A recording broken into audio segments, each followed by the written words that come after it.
video. Same t-shirt, same hair, different video. I hope you're all okay and all good. Welcome to another video. My name is George. For those of you who don't know, feel free to subscribe down below if you're not already. And this is Vlogmas Day 3. One of the things that a few people asked for when I asked for my suggestions for this Vlogmas extravaganza was festive reads / festive TBR pile. So I looked through my shelves, I saw what I had, and actually something that I've semi-discovered is that there aren't a huge amount, to my knowledge, I could be wrong, there aren't a huge amount of festive YA novels. Am I right or am I wrong? Tell me in the comments below, feel free to recommend some. But it's not as huge a thing. I feel like there's not a huge amount of, especially UK based Christmas books. There are some Wintery things, but I think it's one of those things where because Christmas is like, obviously in December, it's like it only has like a set shelf life. So I think publishing would rather go wintry than Christmassy. I don't know. Basically, I don't think there's enough of them, and there's certainly not enough queer ones. Actually, I don't think anything on this list is queer. And honey, it's me. So if you have any queer Christmas recommendations, books that spread a little Christmas queer, if you don't mind, feel free to leave them in the comments below. But here is a mixture of Christmassy things that you can read if you wish to, because they're a bit festive, a bit wintry, and the things that I'm reading. This is a separate pile to the other books that I want to read before the end of the year. So that will be a different video that's going to come at some point during Vlogmas. While there are 7 books in this pile for me to read, there are still other books that I want to finish reading before the end of the year, because also, if you follow me on Instagram, @thegeorgelester, I posted a thing about reading Nick and Charlie and This Winter by Alice Oseman, and they sort of brought me back into my reading funk. So it kind of prompted me to be like, okay, what books do I want to finish before the end of the year? And I've like picked out a stack, and honestly, I think they're all bangers. So yeah, I'm gonna be squeezing things in all over the place. So we're gonna start with recommendations. First things first, I'm recommending you Coming Home to Glendale Hall by Victoria Walters. This is a little bit different for this channel. Victoria Walters is a very, very dear friend of mine. I was about to say that I read this a very long time ago, but that is an absolute lie because I only read it last year. And I read it last year because it came out last year, but Vicky's had like 7 billion books come out since then. She's not, it's literally been 2, but she's very busy on the old writing. But Coming Home to Glendale Hall is the cozy winter romance of your dreams. Vicky is also on YouTube and her channel is all kinds of cozy and all kinds of lovely. I will leave it linked below if you want to go and check it out. But Coming Home to Glendale Hall is the first in the Glendale Hall series. It is the story of a girl called Beth who, age 16, runs away from home because she's pregnant. So she just leaves home and hasn't been back there for 10 years. So this story is set 10 years after that event and is her coming back to Glendale Hall, Coming Home to Glendale Hall, that's the title of the book, trying to fix the ties with her family, trying to bring the community together. And you know, maybe there's a little bit of romance in there, I couldn't possibly say, but it is cozy and gorgeous. And if you're looking for something to cozy up with, get yourself a hot chocolate, wrap yourself in a blanket, light a fancy candle. This is the kind of book for that. Very indulgent evening ahead of you if you're going to read this one. I may reread it actually, because now I'm talking about it, it makes me want to read it again. But it is the first in Vicky's Glendale Hall series. There's been New Beginnings at Glendale Hall, which is like a summary one, and then Hopeful Hearts, which is the 3rd one, which is another Christmassy one, which I do want to read this Christmas probably, but it's another kind of like wintry sort of vibed one. So if that's your kind of thing, you should go and check that out. They seem to do more Christmassy, festive, wintry sort of things in women's fiction a lot more than they do in YA. So if Glendale Hall sounds like your kind of vibe, you'll have a lot of other things that you can look at as well. So now on to 2 that I have previously read, one quite recently, one not quite recently. First things first, we have This Winter by Alice Oseman. It was my first time reading this year. This got sent to me by HarperCollins. They haven't asked me to talk about it, but this is gifted. So just so you know, they sent me this. And I'm very, very grateful that they did. This is told from the perspectives of Tori, Charlie and Oliver Spring, one after another, set on Christmas Day. It's honestly so great. I didn't know what to expect going in, if I'm completely honest. I was talking to a friend called Sam about it over Instagram because I just finished Nick and Charlie, and he was like, prepare yourself. and it's so wonderful. If you know Alice's work, this is like a short story. It's got some brand new illustrations in it, some of which made me absolutely cackle. The book is gorgeous. This book made me cry. This is set before Solitaire. So set before Alice's debut novel Solitaire, starring the characters from Solitaire. So if you're into Alice, you probably already know that this exists, but in case you don't, Next up we have Marleys Ghost by David Levitan. This is a YA retelling of A Christmas Carol. It's actually set around Valentine's Day, but obviously the Christmas Carol-y vibes. It's sort of quite wintry if I remember correctly, and it does sort of fit into that quite well. It's the story of a guy called Ben who is struggling this Valentine's Day after his girlfriend Marley has died. But then Marley's ghost arrives along with some other spirits and takes him through showing him Valentine's Days of past, present and future, and what could potentially happen. It's a gorgeous, gorgeous book. It's David Levitan, of course it is. But yeah, it's not Christmassy, but it's based on a Christmassy thing. So I'm sort of cheating, but I'm putting this in there.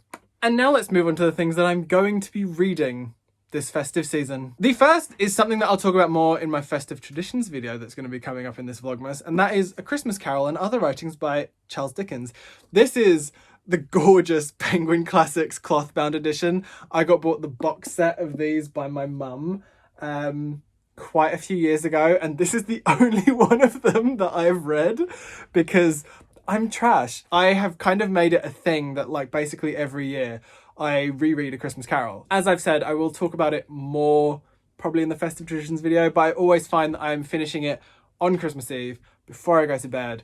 And it's very just like, it's quite basic really, but it's just turned into a bit of a thing for me. And it's, I think it's a great book. I think it's a really great story. And I think it's one that you might enjoy.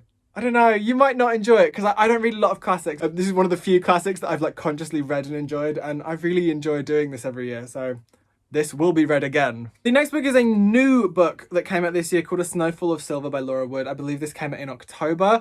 I mentioned it in a book call quite recently. This was sent to me by Scholastic, so this is gifted. I've not read any of Laura Wood's books before. I've heard they're wonderful. The two preceding this are A Sky Painted Gold and Under a Dancing Star. I don't think, if I remember rightly, they're not sequels, but I do think they're all like interconnected in that like fun way that I really want to do with the stuff that I write. This is set in like the theatrical community. It is the story of a girl called Freya who runs away from home to join a theatre company in like 1931 and go on tour with them, and it kind of travels through autumn and into winter. I'm really excited to read it. I think it sounds right up my street, one because of theatrical connection, because you know that I'm a big theatre lover, and two, I mean this cover is stunning as well. I mean the fact that my ring light is just like giving it all of that. Look at all that.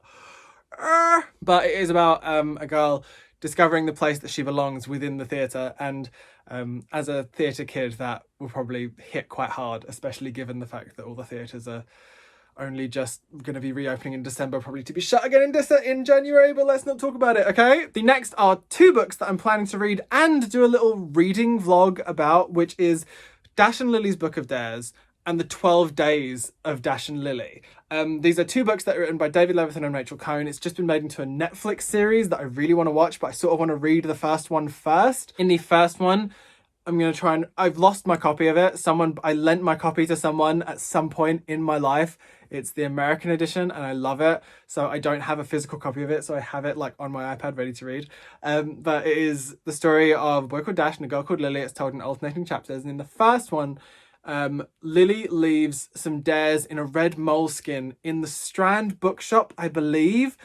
Dash finds it and they end up like trading this notebook back and forth like all around New York. And the 12 Days of Dash and Lily is the sequel to that. And then there's a third one called Mind the Gap, Dash and Lily, which maybe I will read afterwards to like wrap up the entire reading vlog. Maybe there'll even be a watching vlog of the series because I want to watch it. But I've read Book of Dares and 12 Days before. I've not read Mind the Gap, so maybe I'll do all three, but I'm really excited for these. As you know, I'm a huge David Levitan fan, and Dash and Lily I think was the first of his collaborations that I read, so it has like a very special place in my heart. So that. Next is I'll Be Home for Christmas, which is an anthology of stories that was published by Stripes a couple of years ago, with some of the proceeds going to Crisis, which is a homeless charity. And £1 from every sale of this book goes to Crisis. So if you're looking for another Christmassy short story collection, this is a really good one to go for because it is like stars of UKYA. So we have Tom Becker, Holly Bourne, Sita Brahmachari, Melvin Burgess, Katie Cannon, Tracy Darnton, Kevin Brooks, Kat Clark, Juno Dawson, Julie Mayhew, Non Pratt, Marcus Cedric, Lisa Williamson, and Benjamin Zephaniah. It is an absolutely stellar lineup. If I remember correctly, all of the stories in this are absolutely stunning. So I'm very much looking forward to reading this. Maybe I should reading vlog this as well, because I'm doing another one as well. So yes, this is a fantastic book that I read quite a few years ago when it came out. I think in 2017. I want to say 2017. Oh my god, 2016. It came out in 2016. So I read this like 4 years ago and I've not picked it up since. So I'm very excited to read this again. The next is a book that I thought I'd read, but it turns out I hadn't, and that's Let It Snow by John Green, Lauren Miracle, and Maureen Johnson. It is, I believe, 3 interwoven Christmas stories, the 3 lives colliding within these stories in a small town in America around winter, around Christmas. So it's something I've not read before. It's like one of 2 final John Green books that I've not read, including Turtles All the Way Down. And this is the special edition they did for Waterstones a few years ago. And like, it's so shiny. But yeah, really looking forward to reading this. Again, it's something I've not read before, and they've done this on Netflix as well. So maybe I should, like with Dash and Lily, do like a read and then a watch. Maybe I'm just going to reading vlog, like practically everything I'm reading here. That would be an experience, wouldn't it? And the last but by no means least, the last Christmassy book that I'm going to be reading over the course of December is My True Love Gave to Me, edited by Stephanie Perkins. This, I believe, was gifted to me by Pan Macmillan when I used to be a bookseller back in, I want to say this is like 2014 now. 2014. She remembers. So this is when I used to be a bookseller. So this has stories from Holly Black, Ali Carter, Matt De La Pena, Gail Foreman, Jenny Hahn, David Levithan, Kelly Link, Myra McIntyre, Stephanie Perkins, Rainbow Rowell, Lainey Taylor, and Kirsten White. And it is edited by the absolute wonder creature that is Stephanie Perkins. And this is the gorgeous hardback sprayed edges edition. This is 12 Wintery short stories, and something that I read back in 2014. I very much enjoyed it, and I'm going to read it again this year. And the plan is to do a reading vlog of the whole thing. So in theory, over the course of Vlogmas, you will get a reading vlog of this and of Dash and Lily. And it looks like you're also going to get one for Are We Home for Christmas, and maybe even for Let It Snow as well, because who doesn't love a reading vlog? And it means that I'll actually read them. So those are the books that I'm going to be reading this festive season. Let me know in the comments below if you know of any other like festive, wintry YA novels. I would love to hear about them, especially if they're queer, because like these are all a bit hetty. I know that I think there's a queer story in My True Love Gave to Me, and I think there's one in I'll Be Home for Christmas as well. But it's a pretty hetty list. So if you have any queer ones, please leave them in the comments below. I would love to hear them. But these are my plans. I'd love to hear also what you're planning to read this festive season.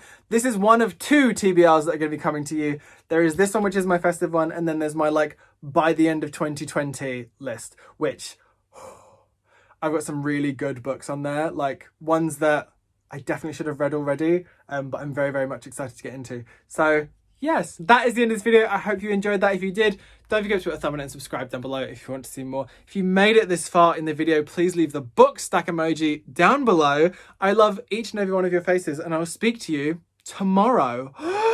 Bye!